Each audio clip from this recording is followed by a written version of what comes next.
irmãos que abrissem no livro de Apocalipse, capítulo 1, e apenas o versículo 3. É por isso que eu estou A gravando. nossa breve meditação nessa noite.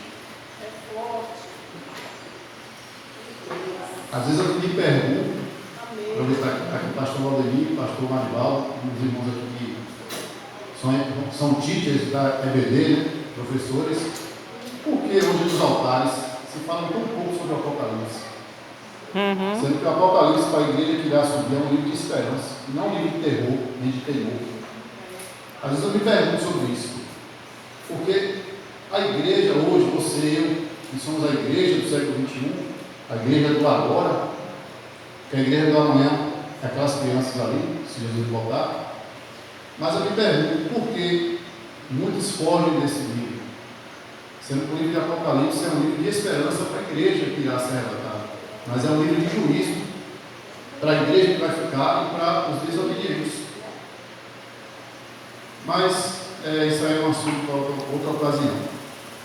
Apocalipse capítulo 1 e o versículo 3 diz assim a palavra do Mestre: bem-aventurado aquele que lê, vírgula, e os que ouvem as palavras desta profecia, vírgula, e guardam as coisas que nela estão escritas, ponto e vírgula, porque o tempo está próximo. Pode sentar, por favor.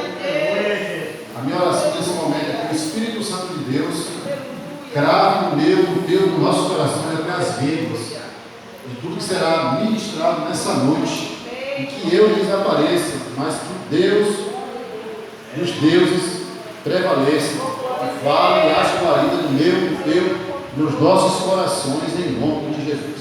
Irmãos, antes de externar algumas coisas aqui, eu queria pegar alguns textos, não precisa você acompanhar na sua Bíblia, para respaldar esse versículo, ouça o texto na verdade, para que não soe como uma heresia algumas coisas que serão ditas aqui, no tempo bem objetivo, vou tentar ser o mais rápido possível.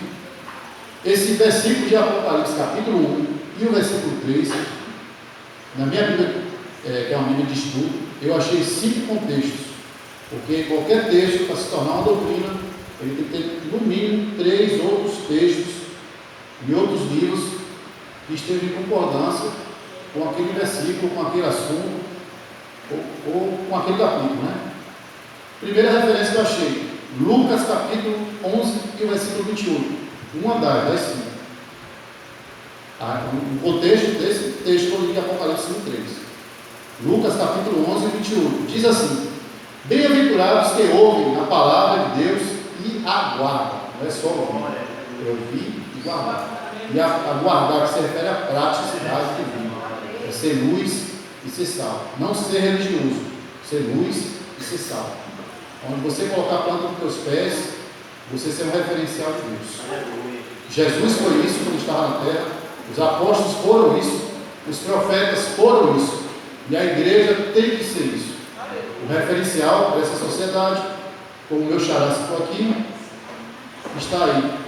A economia mundial, não é só o Brasil, não, é mundial, porque existem governos ricos que estão aí. Isso é um cumprimento dessa patologia que tem se cumprido, e a igreja que vai ser arrebatada, ela está com a preocupação igual dos pássaros, que não planta, não seca, mas Deus cuida. Agora a igreja vai ficar até ver a sua alma, se for o caso. Por quê? Porque ele está necessitado em Jesus. Vamos para o segundo contexto. Romanos capítulo 13, versículo 11, diz assim, o primeiro foi Lucas 11, 28, agora vamos para o segundo. Diz assim, Romanos 13, 11, e isto digo, conhecendo o tempo, que já é a hora de despertarmos do sono, porque a nossa salvação está agora, mais perto de nós do que quando aceitamos a fé. E aí, nesse aceitamos a fé, faço uma observação. Essa expressão, esse jargão, aceitar Jesus, não é bíblico. Na verdade, é aceitar a fé. Se a gente for para João capítulo 15, vai estar escrito lá: não foi eu nem você que escolheu ele. Está escrito assim: não me escolhestes vós a mim, mas eu vos escolhi a vós. Então, Jesus que nos chamou para o seu reino. A decisão foi minha e sua. Mas quem convenceu a gente foi o Espírito Santo. Então, é um privilégio meu, é um privilégio seu, é um privilégio da humanidade ter tido uma segunda oportunidade, porque todos nós estaríamos perdidos se não fosse o Mestre. Se não fosse Cristo Jesus ter saído do seu trono de glória, ter se feito como um de nós e ter vencido o pecado, vencido Satanás, vencido a morte, vencido o inferno, vencido os hipócritas, vencido o sistema religioso da sua época, por uma única coisa: amor. Terceiro contexto, Tiago, capítulo 5 e o versículo 8. Diz assim a palavra do Senhor: sedes vós também pacientes, fortalecei os vossos corações, porque a vida do Senhor está próxima. Olha aí, o negócio está esquentando. Tiago 5,8. Agora vamos para a quarta. 1 Pedro 4,7. Diz assim: e já está próximo o fim de todas as coisas, portanto, sede sóbrios e vigiai em oração. O negócio está ficando mais quente, está quase. E para fechar aqui essa parte de contextos, no livro de Revelação, Apocalipse, agora no capítulo 22, e o versículo 10 diz assim: e disse-me: não segues as palavras da profecia deste livro, porque o tempo está próximo. Ok? Usei 5 referências para ninguém, o que vai ser abordado aqui essa noite, talvez interpretar errado, acredito que não. A igreja é uma igreja que vem para EBD e para cumprir o ensinamento, mas responder tudo aqui para não ficar nada solto. Ok? Amém, irmãos? Primeira observação que o Espírito de Deus me deu neste versículo 3 de Apocalipse 1. O versículo começa: bem-aventurado ou feliz, em outras palavras, bem-aventurado significa feliz, é aquele que... Vamos lá. O que é leitura?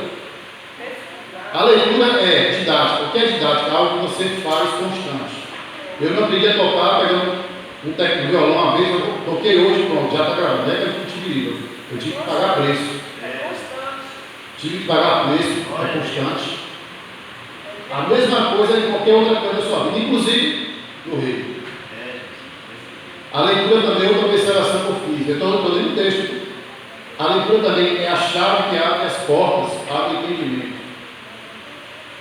Gente, a pessoa, quando ela tem entendimento, ou domínio do conhecimento, não precisa ser doutorado em nada, mas se você tem domínio do conhecimento de qualquer coisa, nenhuma seita te bota no bolso.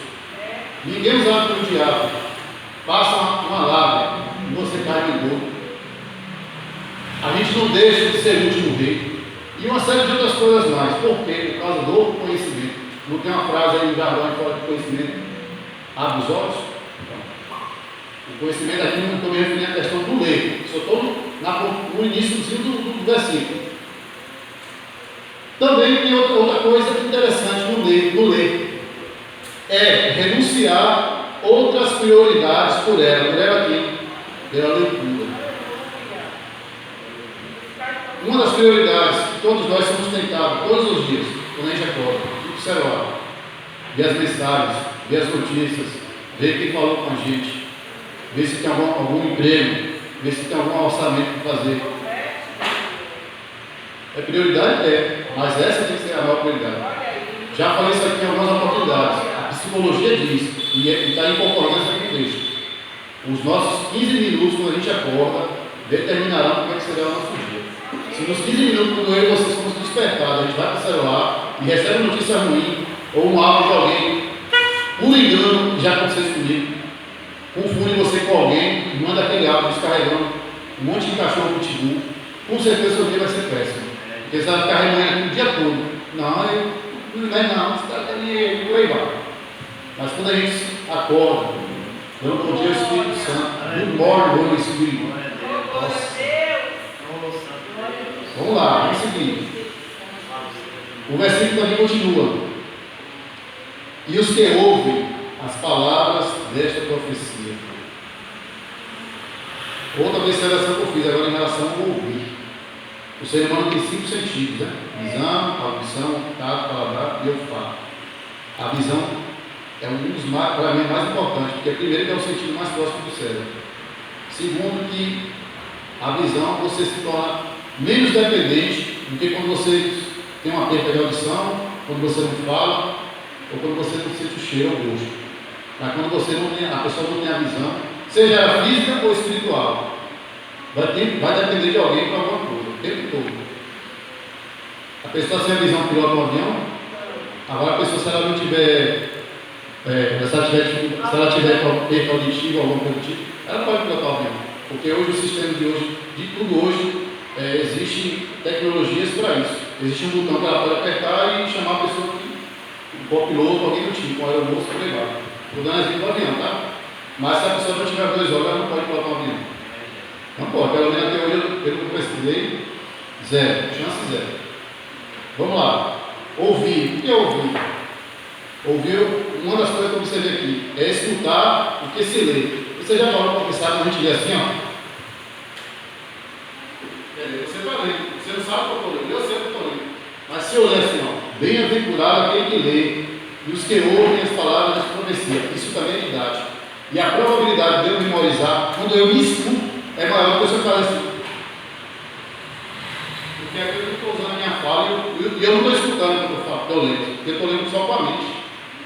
Mas a partir do momento que eu falo, eu leio e me escuto. E aqui é uma observação que eu fiz. O ouvir é escutar o que se lê, quer por si mesmo, quer por outra pessoa, etc. Por que hoje, pastor Valdemir, pastor Maribal, irmãos, existe uma gama de pessoas que estão longe do Evangelho, mesmo estando dentro de uma igreja, da denominação, porque não escutam mais as palavras dessa profecia. E a própria Bíblia, ela é um show. Ela fala que quando a igreja falta a verdadeira profecia, que é a palavra de Deus, ela se o quê? Corrompe.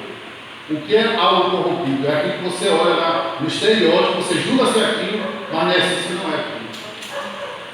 Por aí vai. Estou sendo bem objetivo aqui, irmãos. Outra observação: ouvir também é ser humilde e escutar outro conselho ou opinião. Por exemplo, antigamente, quando um casal tinha algum problema com o